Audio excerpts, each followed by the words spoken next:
Welcome to How Preschool Teachers Do It. This is Alison Kentos. I am an early childhood educator. And this is Cindy Tarabush. I am an early childhood consultant. This podcast is for parents and early childhood professionals. Let our experience and research-based knowledge become your guide. Hello, our preschool peeps. Hi, peeps. The day that this episode is releasing is Martin Luther King Jr. Day in the United States. Mm-hmm. Yeah. And Allison and I just kept talking about we should do an episode that's inspired by Martin Luther King Jr. and all of the good that he tried to do during his all too short life. Yeah. Especially in light of the fact that we are still living in such challenging times. So we started to look through Martin Luther King Jr. quotes as inspiration for this episode, and we're offering one that we hope also becomes inspiration for you as we commemorate his life and this day that was declared a holiday in our country. So let's listen to the quote and then think about how does that apply to the work that we do with the young children who are in our programs.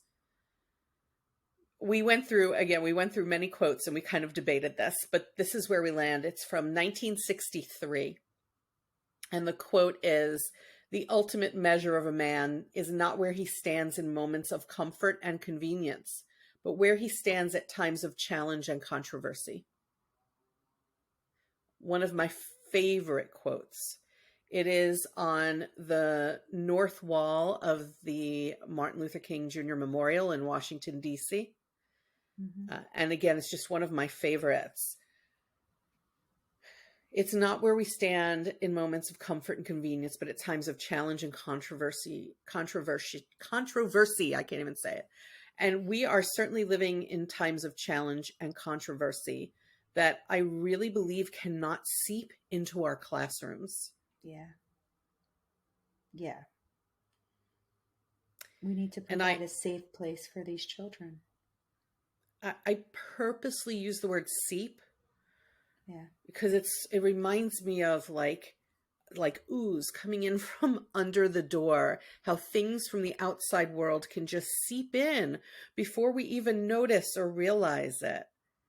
Well, that's why I think that's a good word, is because sometimes those issues and controversies and challenges can seep in without you even realizing it is seeping in until it's really saturated your entire classroom, and then it can be too late to go back. So you really have to be very aware of what's being brought into your classroom. And it's in these times that we have to be especially aware. Yeah. We want to make sure that every child is represented. Yes. And that many different races and cultures and religions are represented in the room. The children need to know that all people matter, and that equity and equality matter in the ways that we express that in early childhood settings. It is so sad that it is still the truth that more young Black boys are suspended and expelled from early childhood programs than any other group of children. That is a seeping, folks. That's a seeping of bias and a seeping of things that we don't even realize we think. That is not okay. Yeah. It's a disproportionate number of children. Yeah. That is not okay in 2023. Absolutely not. Years ago, but it's not okay now. Like, that is not okay. It's never been okay, but it speaks to so many of the things that are still experienced out in the world by people that I think we have to just acknowledge it. Not everyone has the same experience in the world. Yes. Right? And it is just the saddest thing that a child's skin color alters their experience in this world.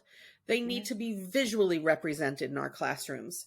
They equally, to everyone else. They need to be represented, and they need to be valued, and they need things about all different cultures brought in, not just some sort of minority culture that we have in our heads. And by the way, in the United States, that's so totally in our heads, because the truth is that what used to be a majority is now more of a minority in our country. Yeah. And so this whole, we're going to aim everything toward the majority isn't even the right majority, folks.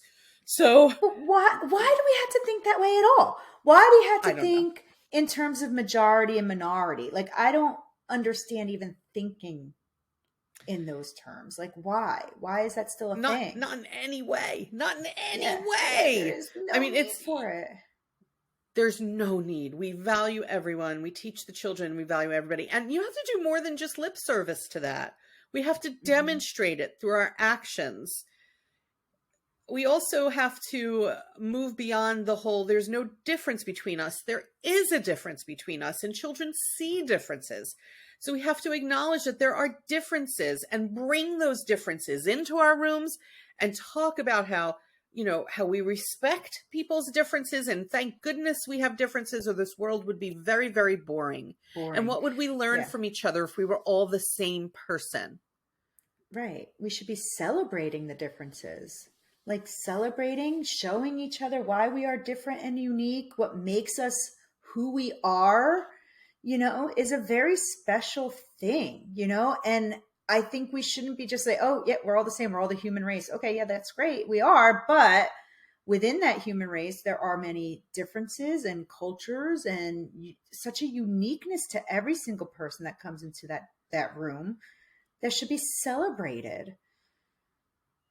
And everyone can achieve. Everyone can be celebrated. And it's just super sad, I think, that there's this seeping of even hidden biases, things that people don't know they think, that they were taught when they were young children, that continue to impact the children in our settings. It's not all right. We want children to grow up knowing that we as a society believe in everyone. Right. And during this challenging and controversial time in the world right now, we have to make sure that when children walk into our settings, it's like a haven. It's a little utopia where that is not the case. Yeah. Right? That is absolutely not the case. And when you look around this room, you see it. And when we talk, you hear it. And when we address things like behavior, it is done equally with equity. And we're not over, sort of looking at certain children more than other children. We're not doing that. We're making sure consciously and intentionally that we are upholding our ethical codes from the National Association for the Education of Young Children, which says to value the uniqueness of every child. Mm-hmm. Yeah. And I know if you're listening and you're thinking, but I do that, what is this episode about? I think that we all sometimes need reminders to take a breath and take a step back and make sure. Reflect, right? Sit and reflect. MLK Day in the United States is a perfect day to sit and reflect. Reflect on the statistics about young children and how they're treated that are still so very jarring, and really reflect on, am I doing what I say should be done or think should be done, or am I doing things sometimes that maintain old prejudices that shouldn't exist anymore? Right. Because it's easy to get complacent in any aspect of life. So I think it is good. I think Cindy's right. It's a good time to reflect. Because even if you're sitting there like, yeah, I do that. Okay. But reflect on it, because this is you have new students in your class, maybe you've done it in years past, but this class is different than last year's class, or whatever. Or maybe you're at a different school and that might be different. Or maybe you're in a different neighborhood than you were before. It's always good to reflect and say, am I still doing everything I can to be respectful and value the children in my classroom for what they bring to it? It's always a good thing to reflect. if you're working in any kind of program where families come in and see the setting, you know, we send things home to families all the time about what they think about our programs, or we should. One question that we should be consciously asking families is if they see their culture represented in our program. I think that's a very important question. Do you see your culture represented? Do you feel your culture is being treated as it should through our curriculum, right? Through our curriculum, our lessons, our visuals, our toys, our books. What do you think we can do better in regard to valuing every child? Right, because you might think you are doing it, but you're seeing it through your lens, which might not be their culture lens, because you have your own culture and you have your own biases. You might think like, okay, I did that, but that's not how they're seeing it coming from their culture. And it's not like a question to be like, oh, well, now I'm, it's more about like just respecting the cultures and making sure that you are representing them in a way that family wants it to be represented. Right. Also, get to know the different communication methods of different cultures, and because different cultures communicate differently. Yes. Do a little educating yourself, get to know that, so that we can better connect with all people. And that's something that maybe in the future we'll talk about on Patreon in a little more depth. But just know that none of us know everything there is to know, because as Alison said, we see everything through our own eyes. I mentioned earlier that quote was from 1963. This is 2023. So we're talking about 60 years later. Did I do that math right? Because I'm terrible at math. Well, yeah, because 63 of 2003 would be 40. Yeah, 60 years. Thank you. 60 years. 60 years later, we're still not achieving Martin Luther King Jr.'s dream. No. And that's a daunting thing to think about. Yeah. Right? I hope that this day inspires you to think about it, and think about it in relation to the children that you work with. Yeah. There are wonderful, wonderful toys and books, and we just need to bring them in and embrace them, and embrace what the families can contribute from their perspective, from whatever they may be willing to share with us. We need to really embrace it and embrace their feedback. Yeah. Remember, your classroom is the little utopia where the children don't feel prejudice and bias and less than and not equal to. Right. Okay, folks, go and reflect. And we hope you enjoy, those of you who are not working today because of the commemoration for Dr. King. We hope that you enjoy the day. I personally hope that you go and visit some of the things that I have visited to learn more about him. Yeah. There are amazing sites in Atlanta. I've been to the King Center in Atlanta, a place that is just awe-inspiring. I've toured Ebenezer Baptist Church where he worshiped, and seen his birthplace. And if you're ever in Atlanta, please go and see all this. It's so very inspiring. Yeah.